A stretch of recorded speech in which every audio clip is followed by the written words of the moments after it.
The Toronto Maple Leafs goaltending situation ever evolving as they continue to make moves, signing Ilya Samsonov to a 1-year, $1.8 million deal. Dave Morassutti of Locked On Leafs is with us to discuss that. And Dave, your initial thoughts on the Samsonov signing? Oh, I mean, it's a good signing for Leafs because they knew that they were going to have to go into this year with a 1A 1B tandem option if they were going to bring in Matt Murray, because obviously with the injury concerns Matt Murray has had over the years, they needed another guy that they can call upon if there's an injury. And I think Samsonov, out of all the goaltenders available and in the Leafs price range, was probably the best available given his age and potential. So it's a lot of Leafs fans are quite pleased with how this one played out for them. Obviously, Samsonov, first round pick, highly regarded, struggled a little bit last season. What do you think will help him get back to his full potential this year with the Leafs? I think the new goaltending coach that they brought in, Curtis Sanford, has worked with a lot of young goaltenders, specifically in Vancouver, where you got like Thatcher Demko. He's done great work with them, and I think that's probably something attractive to an Ilya Samsonov. So I think that is one, and I think the other is Leafs are a good team. He's going to be going to a good situation. He's not going to be asked to carry the load of being the number one guy and pressure packed. It's a pressure packed environment in Toronto. Don't get me wrong, but I think that it's a different kind of pressure for Samsonov. He's not.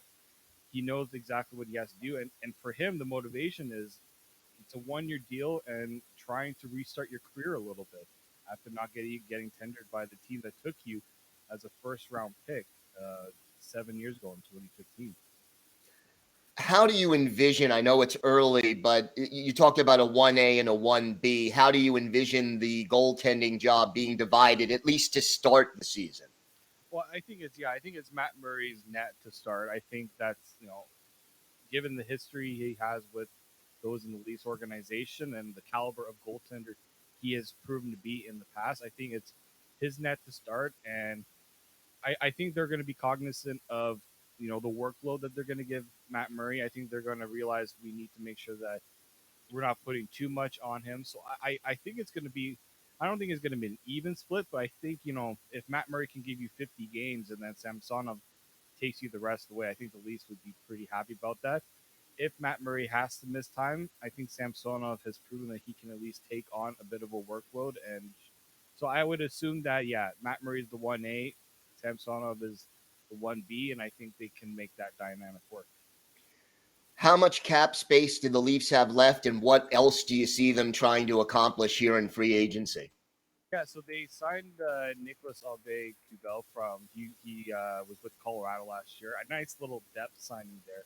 That's really the thing with the Leafs right now is they don't have the ability to make too many moves in terms of grabbing the big flashy players, which is why I kind of think that they're going to be going a little more of the buy low, hopefully high potential signings. I think they got just around $2.8 million in projected cap space left.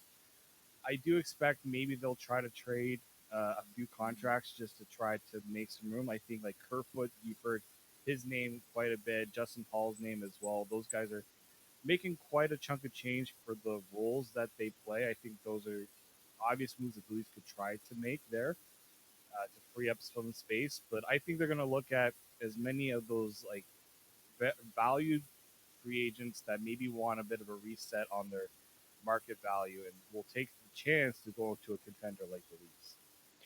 Dave, why don't you tell our viewers and our listeners where they could find the podcast and where they could find you on social media? Yeah, so Locked On Leafs podcast, you can find it wherever you get your podcasts. You can also find us on YouTube.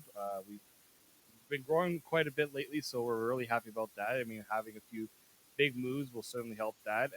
So follow us also on Twitter at Locked On Leafs, and as you can see here, my Twitter handle at @the_Morassutti, and you can also follow my partner Mike DiStefano at Mickey_Canuck on Twitter as well. All right, Dave Morassutti from Locked On Leafs. Thanks so much for stopping by. Thanks for having me, Gil.